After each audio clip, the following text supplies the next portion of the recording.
बंधुओं, रामपाल ने हमारे शास्त्रों से इतना झूठ क्यों कहा? इसका कारण क्या है? क्योंकि कुछ ईसाई पादरियाँ भी ऐसे हैं जिनको हमारी भगवत गीता से उनका यहोवा परमेश्वर चाहिए। ये पादरियाँ बार बार यही दिखाने की कोशिश करते हैं। हमारी भगवत गीता की जो 18 अध्याय है और उसकी श्लोक संख्या 62 में जो भगवान श्री कृष्ण ने कहा कि तू उस परमात्मा के शरण में जा, वो उनके बाइबल का यहोवा है। और रामपाल ने भी यही कहा कि वो कबीर परमात्मा है। तो आज मैं एक ईसाई पादरी को लाया हूँ आप लोगों के सामने, जरा इनकी बातों को सुनिए। उस परमेश्वर की मांत्रिक उपनिषद, उस परमेश्वर के अनुग्रह से ही तुमको पाप से क्षमा मिलेगी, दूसरा कोई रास्ता नहीं है। ना योगेन सांख्यन कर्मणानो ना विद्याया ब्रह्मकित मोक्ष विद्यते सिद्धाय नान्यथा। विवेक चूड़ामणि 56 में लिखा है। भारत के तत्वदर्शी लोग लिखते हैं उस पाप के बंधन के लिए माला फेरने से कोई लाभ नहीं होगा। उस पाप के बंधन को तोड़ने के लिए चढ़ावा चढ़ाने से कोई लाभ नहीं होगा। उस पाप के बंधन को तोड़ने के लिए तीर्थ स्थानों पर घूमने से कोई लाभ नहीं होगा।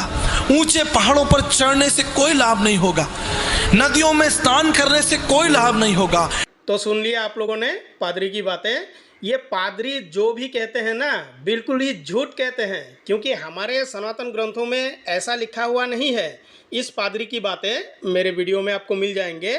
इन्होंने इतना झूठ बोला, अपने मज़हब को फैलाने के लिए इन्होंने हमारे सनातन ग्रंथों का सहारा लिया और कहा कि सनातन धर्म का जो परमेश्वर है और जो बाइबल का गॉड है, ये दोनों एक है। तो बंधुओं, ये देखिए, ये है बाइबल की पुस्तक गिनती और इसकी अध्याय है 6 और आयत 1, 2, 3। फिर यहोवा ने मूसा से कहा, इजराइलियों से कहो कि जब कोई पुरुष व स्त्री नाजिर की मन्नत अर्थात अपने को यहोवा के लिए न्यारा करने की विशेष मन्नत माने, तब वो दाख मधु आदि मदिरा से न्यारा रहे। वो ना दाख मधु का ना और मदिरा का सिरका पिए और ना दाख का कुछ रस पिए, वरन दाख ना खाए, चाहे हरी हो या सूखी। तो ये दाख मधु क्या है? ये दाख रस क्या है? भाई, पादरिया तो कहते हैं कि दाख मधु शराब नहीं है, परंतु देखिए बाइबल में साफ साफ लिखा हुआ है कि दाख मधु आदि मदिरा से न्यारा रहे। यही दाख मधु लूत की बेटियों ने लूत को पिला के अपने पिता से ही संतान उत्पत्ति की थी। भाई, दाख मधु शराब नहीं है तो क्या है? पादरिया तो कहते हैं कि वो शराब नहीं है। तो आइए मैं दिखाता हूँ किस तरह से बाइबल में लिखा हुआ है कि दाख मधु जो है वो शराब है।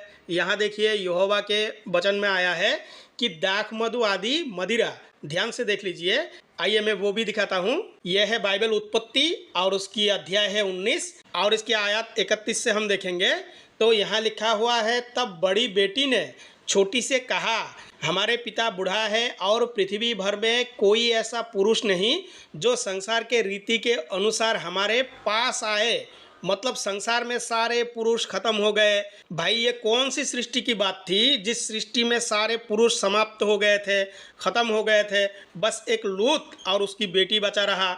ये कौन सी सृष्टि की बात है भाई जो बाइबल में लिखा हुआ है? और आगे देखिए, ये है आयत 32। सो हम अपने पिता को दाख मधु पिलाकर उसके साथ सोए, जिससे कि हम अपने पिता के वंश को बचाए रखें। देखिए, पिता के वंश को बचाने के लिए दाख मधु का सहारा लिया दोनों बेटियों ने। अरे पादरिया, तुम तो कहते हो कि भाई जो दाख मधु है वो शराब नहीं है, तो लूत को कैसे नशा चढ़ गया था? सो उन्होंने उसी दिन रात के समय अपने पिता को दाख मधु पिलाया। तब बड़ी बेटी जाकर अपने पिता के पास लेट गई, पर उसने ना जाना कि वो कब लेटी और कब उठ गई। तो लूत को बिल्कुल ही होश ना रहा। तो इसी तरह से ही अपने पिता के द्वारा दोनों बेटियों ने संतान को जन्म दिया। यह बाइबल में साफ साफ लिखा है। इसीलिए पास्टर पादरियों को हमेशा हमारी सनातन ग्रंथों की ज़रूरत होती है भाई, क्योंकि ये सारी सामाजिक बातें हैं ना, इस बाइबल को तो यहाँ पढ़ा जाता है। इसीलिए विकास मसीह के जैसे जो पादरी है ना, वो अपने नाम के आगे आचार्य लगा के कहते हैं कि हमारे भगवत गीता में उनके यहोवा परमेश्वर है, हमारी उपनिषदों में उनके यहोवा परमेश्वर है। परंतु जब भी हम इनसे बात करने की कोशिश करते हैं या बात करते हैं कि कहाँ है दिखाइए, तो वो दिखा नहीं पाते। बोलते हैं कि परमेश्वर तो परमेश्वर है। भाई, आप लोगों का बाइबल इसीलिए इतने दिन तक टिका है क्योंकि आप लोगों ने परमेश्वर शब्द को इस्तेमाल किया। जो हमारा शब्द है ना, परमेश्वर के साथ परमेश्वर का गुण, कर्म, स्वभाव और परमेश्वर कैसा है, पूरी प्राणी मात्र के लिए है कि नहीं है, परमेश्वर सर्वव्यापी है कि नहीं है। इसी तरह से परमेश्वर की कुछ क्वालिटी होती है, क्योंकि परमपिता ईश्वर सबके लिए है भाई, किसी जाति विशेष के लिए नहीं है। और बाइबल है एक जाति विशेष के लिए, जो इजरायली है ना, उनके लिए है बाइबल। बाइबल पूरी दुनिया के लिए नहीं है। तो बंधुओं, इन लोगों ने परमेश्वर शब्द को इस्तेमाल किया, इसीलिए बार बार हमारी ग्रंथों की ज़रूरत पड़ती है। बिना सनातन ग्रंथों का सहारा लिए तुम अपने बाइबल को कभी भी प्रस्तुत नहीं कर सकते। भाई, इजराइल देश को छोड़ के और किसी के लिए इसमें कुछ भी नहीं है। आगे ये है बाइबल की पुस्तक लेवी व्यवस्था और इसकी अध्याय है 18। फिर यहोवा ने मूसा से कहा, इजराइलियों से कहो कि मैं तुम्हारा परमेश्वर यहोवा हूँ। भाई, सनातन परमेश्वर और यहोवा एक है ना। तुम मिस्र देश के कामों के अनुसार जिसमें तुम रहते थे ना करना, और कनान देश के कामों के अनुसार भी जहाँ मैं तुम्हें ले चलता हूँ ना करना, और ना उन देशों की विधियों पर चलना। तो यहोवा ने साफ साफ कहा है, जिस देश में तुम रहोगे भाई, उसकी विधियों को बिल्कुल भी नहीं मानना। और हमारे यहाँ बहलाया जाता है, लोगों को फुसलाया जाता है कि परमेश्वर के शरण में आओ, परमेश्वर एक ही है। भाई, अगर तुम्हारा परमेश्वर एक ही है तो इजराइल देश का गॉड कैसे हो सकता है? दूसरा भी तो कोई हो सकता है ना। इजराइल देश का गॉड ही क्यों होगा? क्या कोई और नहीं है?